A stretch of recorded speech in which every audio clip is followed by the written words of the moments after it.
आपको पता भी नहीं चलता कि भगवान की कृपा आप पर कैसे होती है। एक कहानी आती है, एक राजा था, उसका मंत्री भगवान का बहुत बड़ा भक्त था। कोई भी बात होती तो वो यही कहता कि भगवान की बड़ी कृपा हो गई। एक दिन राजा के बेटे की मृत्यु हो गई। अब मृत्यु का समाचार सुनते ही मंत्री बोल उठा, भगवान की बड़ी कृपा हो गई। यह बात राजा को बहुत बुरी लगी, पर वह चुप रहा। कुछ दिनों के बाद राजा की पत्नी की भी मृत्यु हो गई। मंत्री ने कहा, भगवान की बड़ी कृपा हो गई। राजा को गुस्सा तो बहुत आया, लेकिन उसने अपने गुस्से को पी लिया, कुछ बोला नहीं। एक दिन राजा के पास एक नई तलवार बनकर आई। राजा अपनी उंगली से तलवार की धार को देख रहा था, तो तलवार की धार बहुत तेज थी और उसकी उंगली कट गई। अब मंत्री पास में ही खड़ा था और ये सब देख रहा था। वह बोला, भगवान की बड़ी कृपा हो गई। अब राजा के भीतर बहुत गुस्सा भरा हुआ था। वह बाहर निकला। उसने तुरंत आदेश दिया कि इस मंत्री को राजा से बाहर कर दो और कहा कि मेरे राज्य में अंजल ग्रहण मत करना। मंत्री बोला, भगवान की तो बड़ी कृपा हो गई। अब मंत्री अपने घर पर भी नहीं गया और घर से कोई वस्तु भी नहीं ली और राजा से बाहर निकल गया। और कुछ दिन बीत गए। एक दिन राजा अपने साथियों को लेकर शिकार खेलने के लिए जंगल में गया। अब जंगल में एक सूअर का पीछा करते करते बहुत दूर घने जंगल में निकल गया। उसके साथी पीछे छूट गए। यहाँ जंगल में डाकुओं का डेरा था। उस दिन डाकुओं ने काली माँ को एक मनुष्य की बलि देने का विचार किया था। संयोग से डाकुओं ने राजा को देख लिया। उन्होंने राजा को पकड़कर बांध लिया और उन्होंने बलि देने की तैयारी शुरू कर दी। जब तैयारी पूरी हो गई, तब डाकुओं के पुरोहित ने राजा से पूछा कि तुम्हारा बेटा जीवित है? राजा बोला, नहीं, वो तो मर गया। पुरोहित ने कहा, अरे इसका तो हृदय जला हुआ है। पुरोहित ने फिर पूछा, तुम्हारी पत्नी जीवित है? तो राजा बोला, वह भी मर चुकी है।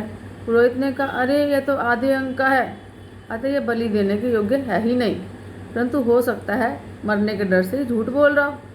पुरोहित ने राजा के सिर की जांच करी तो देखा उसकी उंगली कटी हुई है। अब पुरोहित बोला, अरे यह तो अंग भंग भी है, बलि देने के बिल्कुल भी योग्य नहीं है, छोड़ दो इसको। डाकुओं ने राजा को छोड़ दिया। राजा अपने घर लौट आया और लौटते ही उसने अपने आदमी को कहा कि हमारा मंत्री जहाँ कहीं भी हो, उसको तुरंत ढूंढकर हमारे पास लेकर आओ।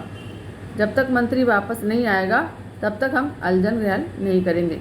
राजा ने आदमी को भेजा ढूंढने के लिए, तो मंत्री को ढूंढ लिया उन्होंने और तुरंत राजा के पास जाने के लिए प्रार्थना करी। मंत्री ने कहा कि भगवान की बड़ी कृपा हो गई। अब मंत्री राजा के सामने उपस्थित हो गया। राजा ने बड़े आदर से मंत्री को बैठाया और अपनी भूल पर पश्चाताप करते हुए जंगल वाली सारी बात सुनाई और कहा कि पहले मैं तुम्हारी बात को समझ नहीं पाया, अब समझ में आया कि भगवान की कृपा किस तरह से मेरे ऊपर हुई। भगवान की कृपा से अगर मेरी उंगली न कटी हुई होती तो उस दिन मेरा गला कट जाता, परंतु जब मैंने तुम्हें राजा से बाहर निकाला, तब तुमने कहा कि भगवान की बड़ी कृपा हो गई। तो वह कृपा क्या थी, मेरी समझ में नहीं आया। अब मंत्री बोले, महाराज, जब आप शिकार करने के लिए जंगल में गए तो मैं भी आपके साथ जाता, और जंगल में जब आप दूर निकल गए तो मैं भी दूर निकल जाता, क्योंकि मेरा घोड़ा भी आपके घोड़े की तरह ही तेज भागता है। अब डाकू लोग आपके साथ तो वो कर नहीं पाए, लेकिन मुझे मार देते, क्योंकि मेरा तो कोई अंग भंग है ही नहीं, तो आपका तो गला कटा नहीं, मेरा कट जाता। इसलिए भगवान की कृपा हमारे साथ चलती है। जो कुछ हुआ अच्छा हुआ। मैं राजा से बाहर था, अतः मरने से बच गया। अब मैं पुनः अपनी जगह वापस आ गया हूँ, यह भगवान की कृपा ही तो है। श्रीमन नारायण नारायण नारायण, भजमन नारायण नारायण नारायण। हे नाथ, हे मेरे नाथ, मैं आपको कभी भूली नहीं। इसलिए कहते हैं ना कि जो होता है अच्छे के लिए होता है। हर बात में भगवान का उपकार मानना चाहिए, भगवान का धन्यवाद करना चाहिए। जय श्री कृष्ण, जय श्री राम।